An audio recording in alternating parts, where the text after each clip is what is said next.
来，乡亲啊，继续要来讲这个母亲节的情调是公立幼稚园抽考的季节，但是真侪家长真惋惜，讲要抽到公立的真困难，就算有抽到，对职业妇女来讲嘛真无方便，因为公立的幼稚园敢若到下晡的4点，而且遐寒遐热，囡仔嘛爱家长家己安排。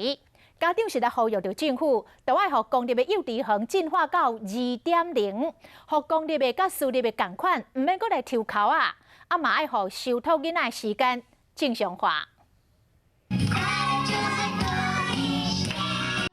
小朋友伫幼儿园笑啊真欢喜，但是做父母的有苦嘛，都爱吞落去。大家拢想要爱囡仔读公幼，但是就算幸运抽到啊，因为服务只有到这下晡4点，寒假暑假嘛是问题。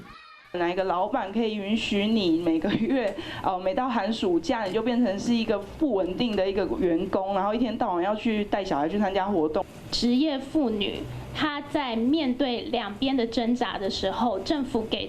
给我的不是一个安心的支持。教育部统计，一共7学年度公立幼儿园各县区课后开办的情况，标至4点了后无提供服务达到3成，寒暑假无提供的将近5成。退育政策催生人民呼吁政府实施公幼2.0。所以我们提出的解决方案就是公幼比照非营利幼儿园，补足园长还有专任行政人员的人力。面对家长的托育需求，教育部做出回应。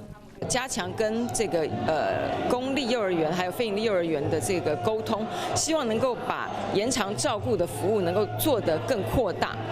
相信家庭兼顾工作甲囡仔，现行的公幼政策未来要如何完善？在母亲节的精神，对家长来讲是特别有感受。